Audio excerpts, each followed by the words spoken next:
നമസ്കാരം.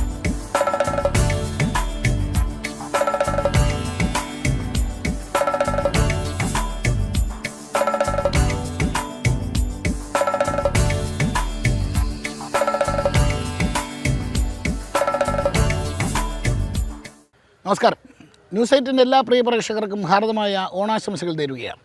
നമ്മളുള്ളത് ഓണാട്ടുകരയിലാണ്. പേരിനൊപ്പം ഓണത്തെയും കൂട്ടിയ കേരളത്തിൻ്റെ ഭൂപ്രദേശം. കേരളത്തിൽ ഏറ്റവും കൂടുതൽ ചുണ്ടൻ വള്ളങ്ങൾ വരുന്നത് ഓണാട്ടുകരയിൽ നിന്നാണ്. ഓണാട്ടുകരയിൽ നിന്നാണ് കേരളത്തിൻ്റെ മുൻ പ്രതിപക്ഷ നേതാവും മുതിർന്ന കോൺഗ്രസ് നേതാവുമായ ശ്രീ രമേശ് ചെന്നിത്തല വരുന്നത്. ഹരിപ്പാട് നിയോജക മണ്ഡലത്തിൻ്റെ MLA കൂടിയായ രമേശ് ചെന്നിത്തലയുടെ കഴിഞ്ഞ 7 വർഷങ്ങളിലെ ഓണത്തെ സ്പെഷ്യലാക്കിയത് സബർമതി എന്ന സ്ഥാപനമാണ്. അവിടുത്തെ കുട്ടികളുടെ നിഷ്കളങ്കമായ ചിരിയും കളിയുമാണ്.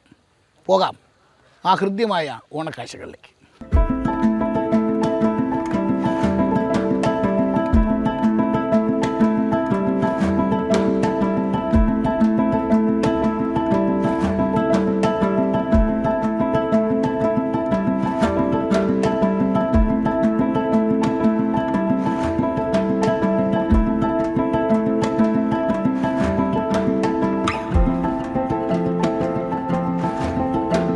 ഓരോ തവണയും ഹരിപ്പാട്ടത്തേക്ക് എത്തുന്ന രമേശ് ചെന്നിത്തലയെ കാത്തിരിക്കുന്ന കുറേ മനസ്സുകളുണ്ട്.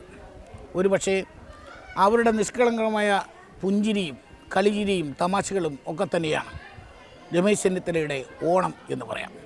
അവരെ കാണുമ്പോഴാണ് അദ്ദേഹത്തിന് ശരിക്കും ഓണം. നമ്മളുള്ളത് സബർമതി സ്പെഷ്യൽ സ്കൂളിലാണ്. ഒരുപക്ഷെ പുറത്തധികം പേർക്കും അറിയാത്ത ഒരു സ്ഥാപനം.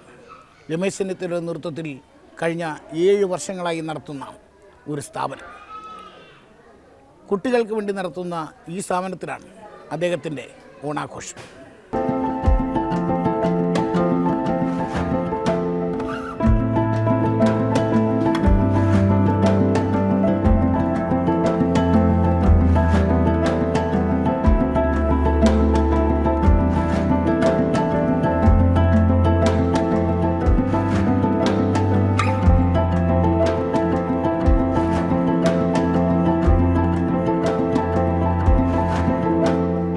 രമേശ് ചെന്നിത്തലയുടെ നേതൃത്വത്തിൽ നടക്കുന്ന ഒരു സ്കൂളുണ്ട്.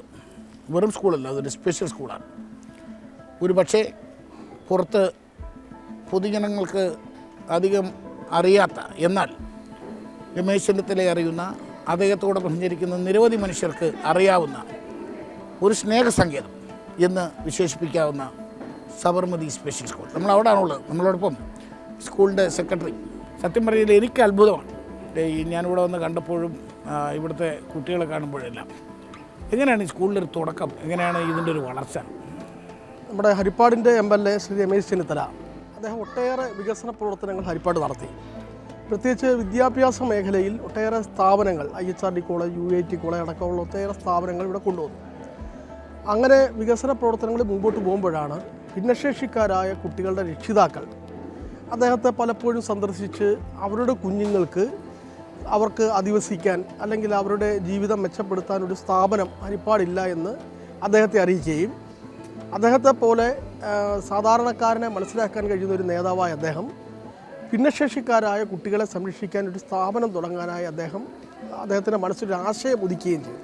ഭിന്നശേഷിക്കാരായ കുട്ടികൾക്കുണ്ടാകുന്ന മാനസികമായ പ്രശ്നങ്ങളും അവരുടെ രക്ഷിതാക്കൾ നേരിടുന്ന ബുദ്ധിമുട്ടുകളും അറിയാം. അപ്പോൾ രക്ഷിതാക്കൾക്കൊരു ആശ്രയമാണ് ഈ സ്ഥാപനം. പലപ്പോഴും പ്രായമായ പെൺകുട്ടികളടക്കമുള്ളവരുണ്ട്. അവരെ വീട്ടിലൊറ്റയ്ക്ക് ഇരുത്തിയിട്ട് ജോലിക്ക് പോകാൻ കഴിയാത്ത രക്ഷിതാക്കളുണ്ടായിരുന്നു. അല്ലെങ്കിൽ ഈ കുട്ടികളെ എങ്ങനെ മുമ്പോട്ട് കൊണ്ടുപോകുമെന്ന് പറഞ്ഞ് മനോവേദനയോടെ കഴിയുന്ന രക്ഷിതാക്കളുണ്ടായിരുന്നു. ഇവരെ സ്വയം കാര്യങ്ങൾ ചെയ്യാൻ പ്രാപ്തരാക്കുന്ന രീതിയിലേക്ക് പരിചയസമ്പന്നരായ അധ്യാപകരുടെയും ജീവനക്കാരുടെയും മേൽനോട്ടത്തിൽ ഇന്ന് ഈ കുഞ്ഞുങ്ങൾ സാധാരണ സ്കൂളിലെ പോലെ തന്നെ സ്കൂൾ അസംബ്ലിയായി ലൈനായി നിൽക്കും. അതിവരെ നിരന്തര പരിശീലനത്തിലൂടെ അവരെ മാറ്റിയെടുത്തതാണ്. നമ്മുടെ പ്രിയങ്കരനായ MLA രമേശ് ചെന്നിത്തലയുടെ സ്വപ്ന സാക്ഷാത്കാരമാണ് ഈ സ്കൂള്. 25 കുട്ടികളും 3 അധ്യാപകരുമായി തുടങ്ങിയ ഈ സ്കൂള് ഇന്ന് 135ഓളം കുട്ടികളും 20ഓളം സ്റ്റാഫും ഉൾപ്പെടുന്നതാണ്.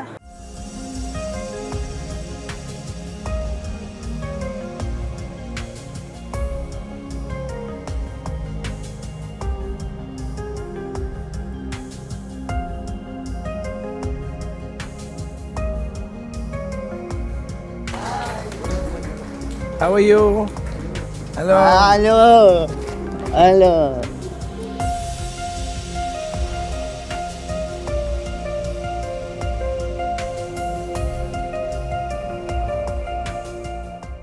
ഞാൻ നേരത്തെ പറഞ്ഞു സബർമതി ഒരു അത്ഭുതമാണ്. ഒരുപക്ഷെ പുറം ലോകത്തിന് അധികം അറിയാത്തൊരു അത്ഭുതം. ഇവിടെ വന്ന് കണ്ടപ്പോഴാണ് ഇതിൻ്റെ ഒരു ഈ സ്ഥാപനത്തിൻ്റെ ഒരു മഹാത്മ്യം മനസ്സിലാവുന്നത്.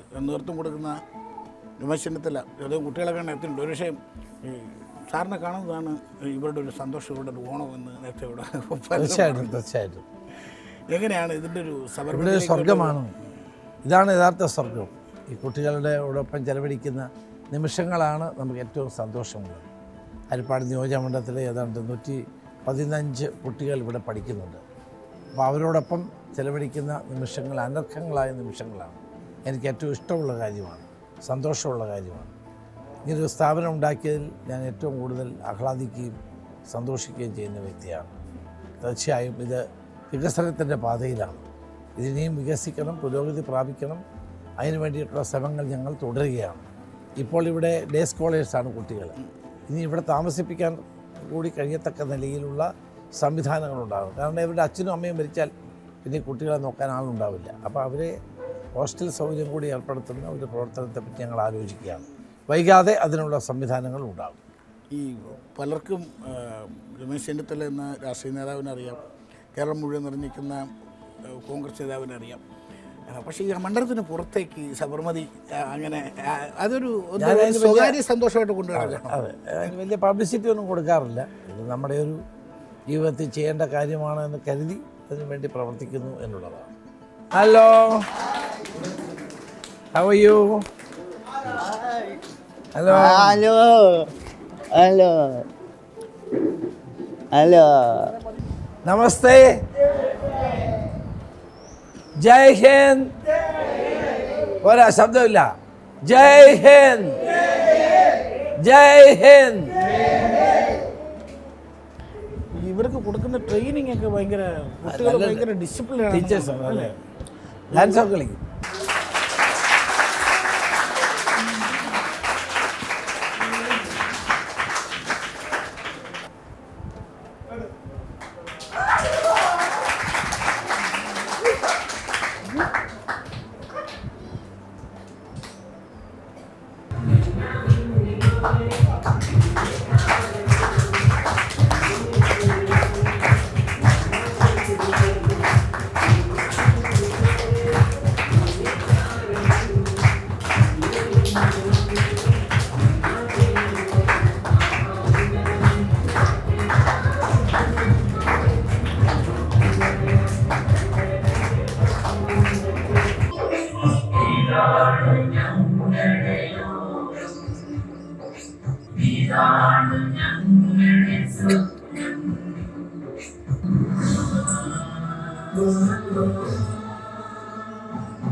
ഞാൻ ആലോചിക്കുന്നത് ഈ കവിവചനമുണ്ട്. ഈ മരം അതിൻ്റെ വേരുകൾ മണ്ണിൽ ഉറപ്പിച്ച് വളരുന്നൊരു സങ്കല്പമുണ്ട്. അതേപോലെ ഈ ഹരിപ്പാട് ഉറച്ചു നിന്നാണ് കേരളവും കേരളത്തിന് പുറത്തേക്കൊക്കെ വളർന്നത്. അപ്പോൾ ഈ ഹരിപ്പാട് എൻ്റെ അമ്മയാണ്. എന്നെ മടിയിലെടുത്ത് വളർത്തിയ ഒരു നാടാണ്. അപ്പോൾ അതുകൊണ്ട് ഈ നാടിനോടുള്ള എൻ്റെ സ്നേഹം വളരെ വലുതാണ്. അത് രാഷ്ട്രീയമല്ല, എനിക്ക് ഈ മണ്ഡലത്തിൽ എല്ലാവരോടും വലിയ ഇഷ്ടമാണ്. അവർക്ക് എന്നെ, അതിനകത്ത് രാഷ്ട്രീയമൊന്നുമില്ല. രാഷ്ട്രീയത്തിന് അതീതമായി തന്നെയാണ് ഞാനിവിടെ പ്രവർത്തിക്കുന്നത്. ഹരിപ്പാടുകാരാണെന്ന് പറഞ്ഞാൽ അവർക്ക് എൻ്റെ മനസ്സിൽ സ്ഥാനമുണ്ട്. അത് രാഷ്ട്രീയമോ മതമോ ജാതിയോ വർണ്ണമോ വർഗമോ ഒന്നുമില്ലാതെ ഏത് ഹരിപ്പാടുകാരനോ അവരുടെ സ്വന്തമായി എന്നെ കരുതുന്നു. ഞാൻ അതുപോലെ കരുതുന്നു. അതുകൊണ്ട് എനിക്ക് അതുകൊണ്ടാണ് എനിക്കങ്ങനെ രാഷ്ട്രീയമായ ചേരിതിരിവുകൾ പോലും ഇവിടെ ഇല്ല. ആ അതിർവരമ്പുകൾക്കൊക്കെ അപ്പുറത്താണ് എൻ്റെ സ്നേഹം. ഈ KSU പ്രവർത്തനമായി തുടങ്ങി, യൂത്ത് കോൺഗ്രസ്സായി, ഇപ്പോൾ ഇന്ത്യയിലെ തന്നെ കോൺഗ്രസിൻ്റെ മുതിർന്ന നേതാക്കളിൽ ഒരാളാണ്. എല്ലാത്തിനും തുടക്കം ഹരിപ്പാട് ഇവിടെ. തീർച്ചയായും ഈ മണ്ണാണ് എന്നെ വളർത്തിയത്, എന്നെ എടുത്തത്, എനിക്ക് പാലുകൂട്ടിയത്, എന്നെ വളർത്തിയത്, എന്നെ ഉയർച്ചയിലേക്ക് എത്തിച്ചത് ഈ നാടാണ്. അതുകൊണ്ട് ഈ നാടിനോടുള്ള എൻ്റെ സ്നേഹം പറഞ്ഞാൽ തീരാത്തതാണ്. അത് വാക്കുകൾ കൊണ്ട് വ്യക്തമാക്കാൻ കഴിയുന്നതല്ല, ഹൃദയം കൊണ്ടും വ്യക്തമാക്കുന്നത്. എവിടെ വെച്ചാണ് രമേശ് ചെന്നിത്തല ഹിന്ദി പിടികൂടുന്നത്? രമേശ് ചെന്നിത്തല ഹിന്ദിയെ പിടിച്ചത് കുറിച്ച് അല്ലാതെ ആ സ്കൂളിൽ പഠിക്കുമ്പോൾ ചെന്നിത്തല മഹാത്മാ സ്കൂളിൽ പഠിക്കുന്ന കാലത്ത് അച്ഛൻ തൊട്ടടുത്തുള്ള ജയശ്രീ വിദ്യാലയത്തിൽ കൊണ്ടുവിട്ടതാണ്. അവിടുന്ന് പഠിച്ചത്. ഹിന്ദി അന്ന് ഈ നമ്മുടെ നാട്ടിൽ ഹിന്ദി പ്രചാരകന്മാർ ബാലംപിള്ള സാർ എന്ന് പറയുന്ന സാറ് ജയശ്രീ ഹിന്ദി വിദ്യാലയം തുടങ്ങിയത് ചെന്നിത്തല. അവിടെ നിന്ന് പഠിച്ചതാണ്. അവിടെ നിന്ന് പ്രാഥമിക്, മദ്യം, രാഷ്ട്രപ്രവേശിക, വിശാരദം ഇത്രയും കോഴ്സുകൾ ഞാൻ പാസ്സായത്. രാഷ്ട്രഭാഷാ വിശാരദം എന്നുള്ള ഡിഗ്രി എനിക്ക് RBV ശരി. ദക്ഷിണഭാരതി ഹിന്ദി പ്രചാര സഭയുടെ ഒരു ഡിഗ്രിയാണ്. അത് ഞാൻ പാസ്സായത്. ഈക്വലൻ ടു BA. 10ാം ക്ലാസ്സിൽ പാസ്സാകുമ്പോൾ തന്നെ ഞാനത് പാസ്സായത്. ഞാൻ ഈ ഹിന്ദി അങ്ങനെ ഈ അണറുകളും നെറുകളും സംസാരിക്കുന്ന അധികം നമ്മുടെ കേരള നേതാക്കൾ കണ്ടിട്ടില്ല. പക്ഷേ രമേശ് ഹിന്ദി ഭയങ്കര അത് പിന്നെ പഠിച്ചു കഴിഞ്ഞ് നാട്ടിൽ വടക്കേ ഇന്ത്യയിൽ പോയപ്പം അവിടുമായിട്ട് ഇടപെട്ട് കഴിഞ്ഞ് അവിടെ പ്രവർത്തിക്കുമ്പം സ്പീച്ചൊക്കെ ഇംഗ്ലീഷ് പോരല്ലോ, ഹിന്ദി വേണം. അങ്ങനെ പിന്നെ കാലക്രമത്തിൽ അവരുടെ ആക്സെൻറ്റും കാര്യങ്ങളൊക്കെ ആയി അങ്ങനെയായി. ഈ ഓണാട്ടുകര എന്നുള്ളത്, അത് ഓണം എന്നുള്ള പേരിനോടൊപ്പം കൊണ്ടുനടക്കുന്ന ഒരു വലിയ പ്രദേശമാണ്. ഈ ഓണാട്ടുകാരെന്ന് പറഞ്ഞാൽ മാവേലിക്കര താലൂക്ക്, കാർത്തികപ്പള്ളി താലൂക്ക്, കരുനാഗപ്പള്ളി താലൂക്ക് ഇതൊക്കെ ചേർന്നാണ് ഓണാട്ടുകര. ഓണം ഊട്ടുന്ന കരയാണ്. മനുഷ്യരെ ഓണം ഊട്ടുന്ന കരയാണ്. എന്നാൽ ഓണത്തിന് ആവശ്യമായ എല്ലാ വസ്തുക്കളും ഇവിടെ ഉൽപ്പാദിപ്പിച്ച് അരിയും നെല്ലും അതോടൊപ്പം തന്നെ അരി, പിന്നെ നമുക്ക് ആവശ്യമായ പച്ചക്കറി എല്ലാം ഇവിടെ തന്നെ കിട്ടും. അങ്ങനെയാണ് ഓണം ഊട്ടുന്ന കരയായി മാറുന്നത്. ഈ കുട്ടിക്കാലത്തൊക്കെ ഒരു ഓണം എങ്ങനെയാണ്? കുട്ടിക്കാലത്തെ ഓണം നമ്മൾ ഇന്നത്തെ ഓണം പോലെ അല്ല. ഇന്നൊക്കെ ഇൻസ്റ്റൻറ്റ് ഓണങ്ങളാണ്. അന്ന് നമ്മുടെ വീട്ടിൽ ഒരു 3 മാസം മുമ്പ് തന്നെ തയ്യാറെടുപ്പ് തുടങ്ങും. അരി കൊയ്ത്ത് കഴിഞ്ഞ് വരുമ്പോൾ നെല്ല് പുഴുങ്ങി അത് ഉണക്കി കുത്തി എടുത്ത് അരി, പിന്നെ ഓണത്തിന് ആവശ്യമായ എല്ലാ ഇടിയും പൊടിയും ഒക്കെ അതെല്ലാം ഒരലല്ലേ ഉണ്ടാകും. അതെല്ലാം ഉണ്ടാവും. എല്ലാം വീട്ടിൽ തന്നെ ഉണ്ടാകുമല്ലോ, മില്ലൊന്നുമില്ലല്ലോ, ഇൻസ്റ്റൻ്റ് അല്ലേ. എനിക്ക് സത്യം പറഞ്ഞാൽ ഈ രമേശ് ചെന്നിത്തല എന്ന് പറയുമ്പോൾ എൻ്റെ കുട്ടിക്കാലത്ത് ഓർമ്മ സാക്ഷി ലീഡറുമായി ഒരുമിച്ചിരുന്ന് പ്രഭാത ഭക്ഷണം കഴിക്കുന്ന ഒരു പടം ഇപ്പോഴും അത് ഭയങ്കര ബ്ലാക്ക് ആൻഡ് വൈറ്റ് പടമാണെങ്കിൽ ഭയങ്കര തെളിച്ചുള്ള ഓർമ്മയാണ്. അത് മരിച്ചുപോയ നമ്മുടെ വിക്ടർ അതെ അതെ എടുത്ത പടമാണ്. വിക്ടറിൻ്റെ ഏറ്റവും നല്ല പടങ്ങളിലൊന്നാണ് അത്. നമ്മളെ ഭാഗവത ഹംസം നമ്മുടെ തിരുമേനി മള്ളിയൂർ തിരുമേനിയുടെ അടുക്കൽ അദ്ദേഹം പോയപ്പോൾ ഞാനന്ന് ഇവിടെ MP ആണ്, ഞാനിവിടെ പോയതാണ്. അങ്ങനെയാണ് അവിടെ വെച്ച് ഒരേ വലിയ ഭക്ഷണം കഴിക്കുന്നത്. ഈ ലീഡറുമായിട്ടുള്ളൊരു ഓണം ഓർമ്മയുണ്ടോ സാറിന്? അങ്ങനെ ഒരു ഭയങ്കര കളർഫുള്ളായിട്ട് ഭയങ്കര എന്നും ചർച്ച ചെയ്യുന്നൊരു ഓണം. അല്ല, ഓണം ഒക്കെ എപ്പോഴാണ് അദ്ദേഹം ഓണത്തിന് ഓണക്കൊല വെക്കാൻ പോകും ഗുരുവായൂരപ്പൻ. അത് ഞങ്ങൾ പോയിട്ടുണ്ട്, കൂടെ പോയിട്ട്. അദ്ദേഹത്തിന് ഏറ്റവും വലിയ സന്തോഷം ഗുരുവായൂരപ്പൻ്റെ ഓണക്കൊല ഓണസദ്യ ഉണ്ണുക എന്നൊക്കെയുള്ളതാണ്. അപ്പോൾ അതൊക്കെ തന്നെ ലീഡർ ഓണത്തിന് ഒരു മാസം മുമ്പൊക്കെ തന്നെ പോയി ജൗളി എടുക്കുമായിരുന്നു. ജൗളി തന്നെ ഖാദി സ്റ്റോറിൽ പോയി സാധനങ്ങളൊക്കെ എടുക്കുമായിരുന്നു. അങ്ങനെ യഥാർത്ഥത്തിൽ ഒരു ഓണം ആഘോഷിക്കുന്ന ആളായിരുന്നു. ഈ കുടുംബം ഇപ്പോൾ ഓണമാണ്, എന്നും ജനങ്ങൾക്കിടയിലായിട്ട് ഉള്ള ചോദ്യമാണ്. ഈ ഓണ ദിവസമെങ്കിലും വീട്ടിലുണ്ടാകും? തിരുവോണ ദിവസം എന്തായാലും വീട്ടിൽ തന്നെയാണ്. ഇത്തവണ തിരുവനന്തപുരത്താണ്. ഇത്തവണ തിരുവനന്തപുരത്ത് ഞാൻ മനസ്സിലാക്കുന്നത് ഓണത്തിന് തൊട്ട് മുമ്പേ തിരിച്ചെത്തുന്നു എന്നാണ്. അതെ തിരക്കിലാണ്. അപ്പോൾ ഈ ഹരിപ്പാടും ഈ ഓണക്കാലത്ത് അപ്പോൾ ഓണക്കാലത്ത് പിന്നെ നമ്മൾ ഇവിടെ വരണമല്ലോ. കാരണം ഇവിടെ എല്ലാം ക്ലബ്ബുകളുടെ പരിപാടി, ആ പരിപാടി. പിന്നെ ഇവിടെ വള്ളങ്ങളുടെ നാടാണ്. ഏറ്റവും എല്ലാ ചൂണ്ടൻ വള്ളങ്ങളും എൻ്റെ മണ്ഡലമാണ്. കരുവാറ്റ, വെള്ളംകുളങ്ങര, കരിച്ചാൽ. ഞാനിവിടെ വന്നപ്പോൾ ആദ്യം അന്വേഷിച്ചത് ഇവിടെ ചുണ്ടൻവള്ളങ്ങളുടെ പ്രാക്ടീസ് ഉണ്ടോ? എല്ലാം ഇവിടെ തന്നെയാണ്. ചെറുതന, ആയാപറമ്പ്, ഈ വള്ളങ്ങളെല്ലാം എൻ്റെ മണ്ഡലത്തിലാണ്. ഞാൻ മന്ത്രിയായിരുന്ന കാലത്ത് ഈ വള്ളങ്ങൾക്ക് വേണ്ടിയിട്ട് സംസ്ഥാന ടൂറിസം വകുപ്പിനെ കൊണ്ട് ഒരു തുക അനുവദിപ്പിച്ച് വള്ളങ്ങളുടെ അറ്റകുറ്റപ്പണികൾക്കും വള്ളപ്പെരകളുടെ അറ്റകുറ്റപ്പണിക്കും വേണ്ടി അന്ന് അനുവദിച്ചു കൊടുത്തു. ഈ ഭയങ്കര ആവേശം ഉണ്ടാക്കുന്ന ഒരു കായികമാണ്. സമയം കണ്ടെത്താറുണ്ടോ വള്ളംകളി കാണാനും?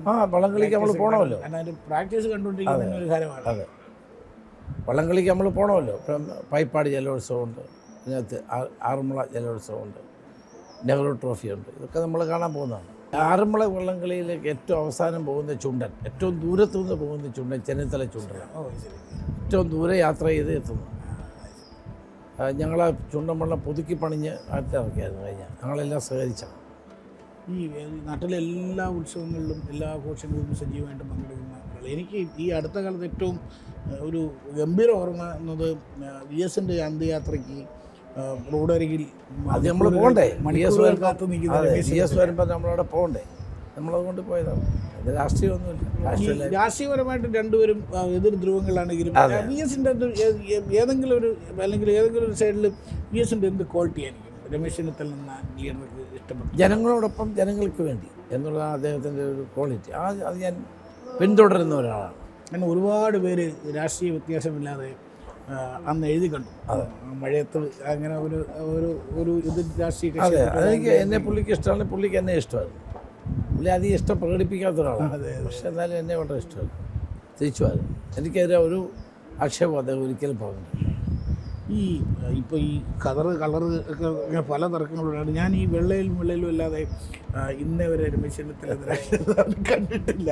ഓണത്തിനെങ്കിലും ഇങ്ങനെ എന്തെങ്കിലും കളർ ഡ്രസ്സ് അങ്ങനെ എന്തെങ്കിലും പദ്ധതിയുണ്ട്? അത് വീട്ടിലങ്ങനെ കളർ ഡ്രസ്സിൽ ഉപയോഗിക്കാറുണ്ട്? അല്ല, അന്ന് ഓണക്കോടി ഉടുക്കും നമ്മൾ, പക്ഷേ ഉണ്ടൊക്കെ ഉടുക്കും.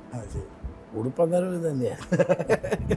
ഇതിപ്പോൾ എത്ര വർഷമായി കാണും ഈ കളർ വെള്ള ഒരു ഐഡൻറ്റിറ്റി ആയിട്ട് അല്ലെങ്കിൽ വെള്ളം കൂടെ കൂടി? 40, 45, 50 വർഷം. അല്ല, ഞാനിത് പറയാൻ കാരണം അറിയാമല്ലോ, ഇപ്പോൾ കളർ എന്തെങ്കിലും ഒന്നിച്ച് തിരക്കങ്ങളൊക്കെ നടക്കുന്നുണ്ട്. എനിക്കിഷ്ടം ഇതാണ്. ഇതാണ് ഇഷ്ടം. അല്ലെങ്കിൽ അപ്പം ഈ കളർ കൊടുക്കുന്ന ചെറുപ്പക്കാരോടും ഒരു പരാതിയില്ല. അതാണ് അവർ കളറിലല്ല കാര്യം എന്നുള്ളതാണ് അല്ലേ? കളറിലല്ല കാര്യം, ഇഷ്ടമുള്ള വസ്ത്രം ധരിക്കാം. എനിക്കിഷ്ടം ഇതായതുകൊണ്ട് ഞാൻ കുട്ടിക്കാലം മുതൽ ധരിക്കുന്നത്. ഈ ഓണം സംബന്ധിച്ചൊരു നല്ല ഓർമ്മ എന്ന് പറയാൻ എന്തായിരിക്കും? ഇതുവരെ കുറച്ച് ഓണമായല്ലോ, അപ്പോൾ ഒരു കുട്ടിക്കാലത്ത് നമ്മൾ മേത്തൊക്കെ ഈ പുല്ലെല്ലാം വെച്ച് കെട്ടി കടുവ കളിക്കാൻ പോകും. ശരി, ചെന്നിത്തല കടുവ കളിക്കാൻ പോകും. അപ്പോൾ ഒരാൾ തോക്കുമായിട്ട് കടുവയെ വെടി വെക്കണം. അങ്ങനെ വീടുകളിലൊക്കെ പോകും. ഉപ്പേരിയല്ലത്. കടുവയായിരുന്നോ വേട്ടക്കാരനായിരുന്നു? വേട്ടക്കാരനാണ്, അന്നേ വേട്ടക്കാരനാണ്. അപ്പോൾ നമ്മുടെ മേത്തല്ലോ ചിലപ്പോൾ കടുവയായിട്ട് കളിക്കും. ശരി. എല്ലാ വീട്ടിലും ചിലപ്പം ഉപ്പേരി തരും. അതാണ് നല്ലൊരു രസമാണ്. പിന്നെ അത് കഴിഞ്ഞ് ഉച്ചയ്ക്ക് ശേഷം തലപ്പന്ത് കളി. നമ്മുടെയൊക്കെ നാട്ടിൽ തലപ്പന്ത് എനിക്കൊന്ന് ഈ ചില ഏരിയകളിൽ ഭയങ്കര വലിയ ആവേശ മത്സരങ്ങളാണ് ഇവിടെ കാണാം. ഭക്ഷണത്തിൻ്റെ കാര്യത്തിൽ ഞാൻ വെജിറ്റേറിയനാണ് കുറേ കാലമായി. എന്താണ് ഈ ഓണസദ്യ എന്ന് പറയുമ്പോൾ അതിനകത്ത് ഏറ്റവും ഇഷ്ടപ്പെട്ടൊരു വിഭവം എന്താ? പായസം നല്ലതല്ലേ? അടപ്പായസം വലിയ ഇഷ്ടമാണ്. പായസമാണ്. ഈ പൊതുവെ ഇപ്പോൾ എനിക്കൊന്ന് നേരത്തെ നോൺ വെജ് കഴിക്കുമായിരുന്നു. ഇപ്പോൾ വെയിറ്റ് തന്നെ കുറേ കാലമായി. ശരി. പിന്നെ എനിക്കൊരു സംശയമല്ല, ഞാൻ എന്തെങ്കിലും കാണുമ്പോൾ ചോദിക്കണമെന്ന് വിചാരിച്ചാണ്. ഈ ലുക്കിൽ വന്നൊരു മാറ്റമുണ്ട്, പ്രത്യേകിച്ച് ഹെയർ സ്റ്റൈലിലൊരു മാറ്റം വരുത്തുന്നുണ്ട് ഇങ്ങനെയൊക്കെ. അത് പക്ഷേ അത് ഒരു മാറ്റം എങ്ങനെയാണ് തോന്നുന്നത്? രസമുണ്ടെന്ന് അത് നന്നായി അല്ലേ? മാറ്റം വേണ്ട. ഈ വാമനെയാണോ മാവേലിയാണോ ഇഷ്ടം? എനിക്ക് മാവേലിയേക്കാൾ ഇഷ്ടം വാമനെയാണ്. എന്തുകൊണ്ടായിരിക്കും? വാമൻ അതുപോലല്ലേ, വാക്ക് പാലിച്ചില്ലേ? വാക്ക് പാലിച്ചു 3 അടി. അതെ, പണി കൊടുത്തെങ്കിലും വാക്ക് പാലിച്ചല്ലേ? 3 അടിയാണ്. ഭൂമി പാതാളം, ഭൂമി ആകാശം പാതാളം. ഈ വാക്ക് പാലിക്കുക എന്ന് പറയുന്നത് വലിയ കാര്യമാണ്. ഹരിപ്പാട് ഒരുപാട് സൗഹൃദങ്ങളുണ്ട്. ഒരുപാട് രാഷ്ട്രീയ വ്യത്യാസം ഒന്നും അങ്ങനെ ഒരു സൗഹൃദങ്ങൾ അങ്ങനെയൊന്നുമില്ല.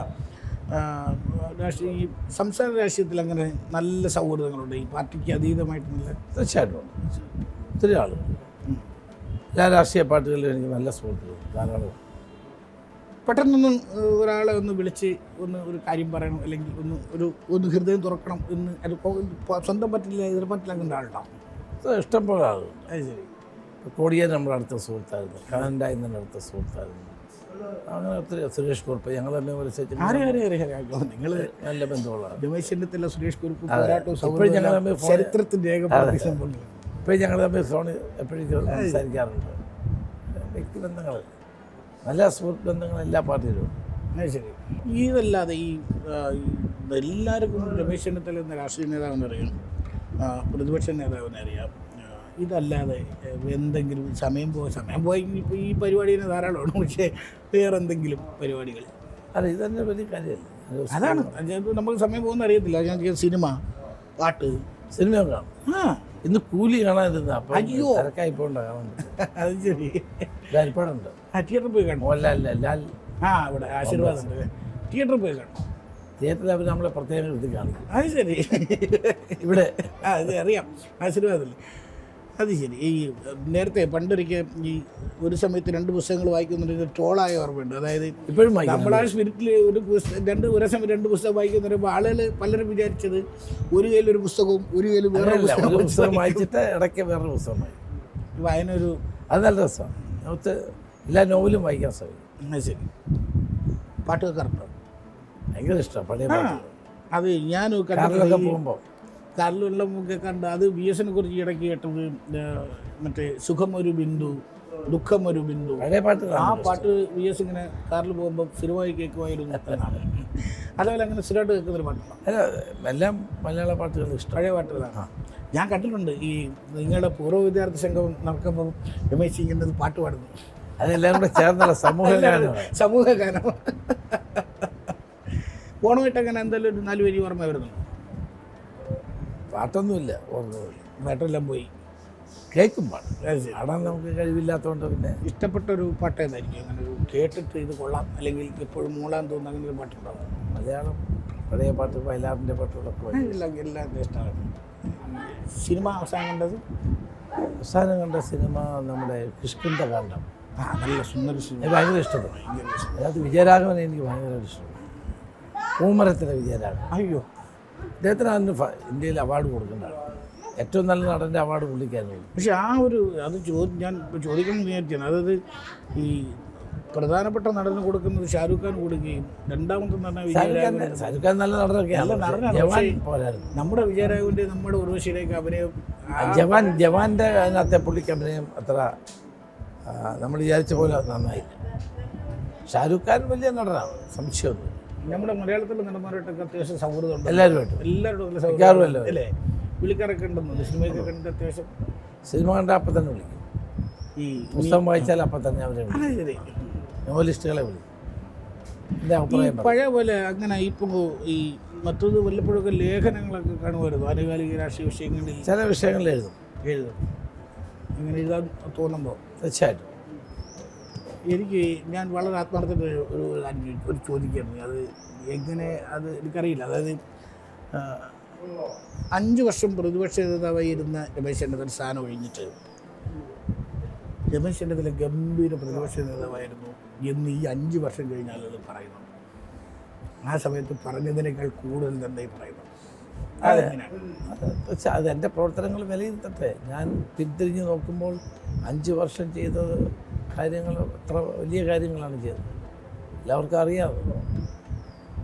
അത് ആ സമയത്ത് ഈ 5 വർഷം കഴിഞ്ഞ് ഒഴിയുമ്പോൾ എന്തെങ്കിലും ഇത് ആളുകൾ തിരിച്ചറിയും അല്ലെങ്കിൽ ലോകം ഇത് തിരിച്ചറിയും, ഇത് അംഗീകരിക്കും എന്നൊരു പ്രതീക്ഷ ഉണ്ടായിരുന്നു. ഇപ്പോഴും പ്രതീക്ഷയുണ്ട്, അന്നും പ്രതീക്ഷയുണ്ട്.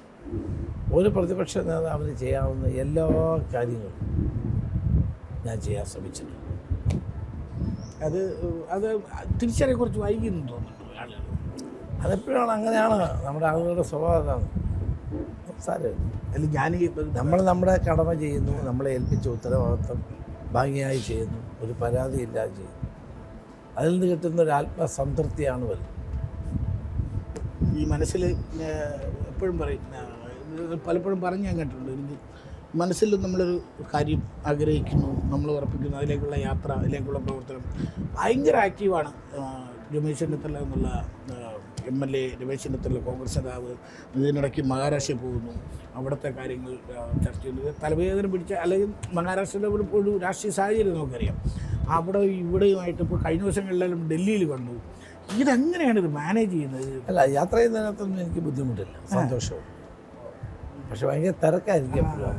തിരക്ക് ഇഷ്ടമാണ്, കുഴപ്പമൊന്നുമില്ല. ഞാൻ പലപ്പോഴും ആലോചിച്ചിട്ടുണ്ട് എങ്ങനെയാണ് ഇവർ ഈ തിരക്ക് കണ്ടത്. നമുക്ക് തന്നെ 2-3 പരിപാടിയൊക്കെ ഒരുമിച്ച് വന്ന് നമ്മൾ വീണ് നോക്കാതേക്കും. ഒരു ദിവസം 5 പരിപാടി 10 പരിപാടിയൊക്കെ ഉണ്ട്. ഇതെങ്ങനെയാണ് ഇത് മാനേജ് ചെയ്യുന്നത്? ജനങ്ങളോടൊപ്പം ഇടപെടുമ്പോഴുണ്ടാകുന്ന ഒരു സന്തോഷമാണ്.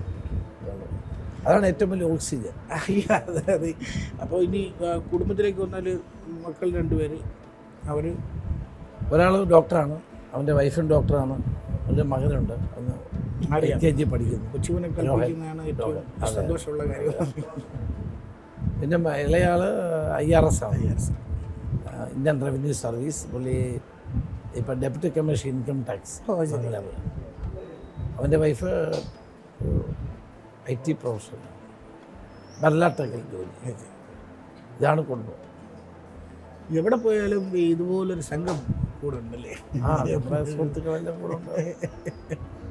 അതൊരു ഭാഗ്യമാണല്ലേ? പിന്നെ എപ്പോഴും നമുക്കൊരാൾ ഇന്ന് ഇന്ത്യയുടെ ഏത് ഭാഗത്ത് ചെന്നാലും അവിടെ 5 പേരെ നമ്മുടെ സുഹൃത്തുക്കൾ. ഞാനത് ആലോചിക്കാറുണ്ട്. കാരണം ഈ ഇന്ത്യയിൽ ഏത് സംസ്ഥാനം ചെയ്താലും രമേശ് ചെന്നിത്തല അറിയാത്ത കോൺഗ്രസ്സുകാരില്ലാതെ അത് വലിയ ഭാഗ്യം, ഭയങ്കര ഭാഗ്യമാണ്. പിന്നെ എനിക്ക് തോന്നുന്നു മമതാ ബാനർജി അടക്കമുള്ള ആളുകൾ സതീർത്ഥ്യരായിരുന്നു അല്ലേ ഒരുമിച്ച് ഉണ്ടായിരുന്ന.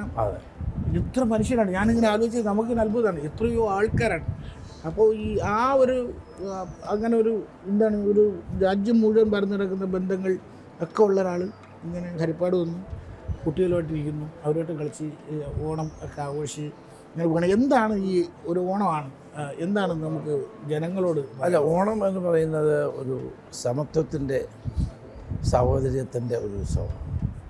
കാണം വിറ്റ് ഓണം കൊണ്ടാണ്. അപ്പം ആരും കാണം വിൽക്കാറൊന്നുമില്ല, കടം വാങ്ങിക്കാറേ ഉള്ളൂ. വിൽക്കാൻ കാണുമില്ലാത്തതുകൊണ്ടാണ്. അപ്പോൾ അതുകൊണ്ട് മലയാളി ലോകത്തെവിടെ ഉണ്ടെങ്കിലും ആഘോഷിക്കുന്ന ഉത്സവമാണ് ഓണം. ഓണം ജാതിമത ചിന്തകൾക്ക് അതീതമായി എല്ലാവരും ഒരുമിച്ച് ആഘോഷിക്കുന്നു. അത് പ്രത്യേകതയാണ്.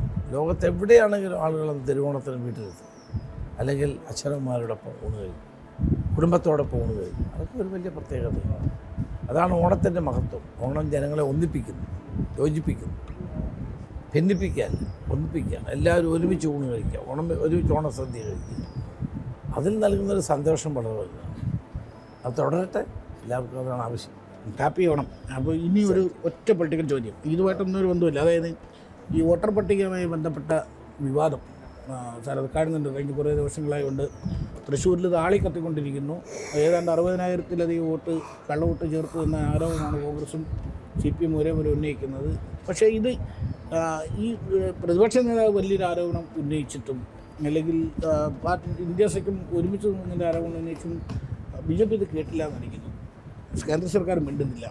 സംസ്ഥാനത്ത് BJP ചോദിക്കുന്നത് സുരേഷ് ഗോപി വോട്ട് ചെയ്യണമെന്നുള്ളത് ഇന്ത്യയിൽ എവിടെ നിന്ന് വേണമെങ്കിലും വന്ന് വോട്ട് ചെയ്യും എന്നാണ്.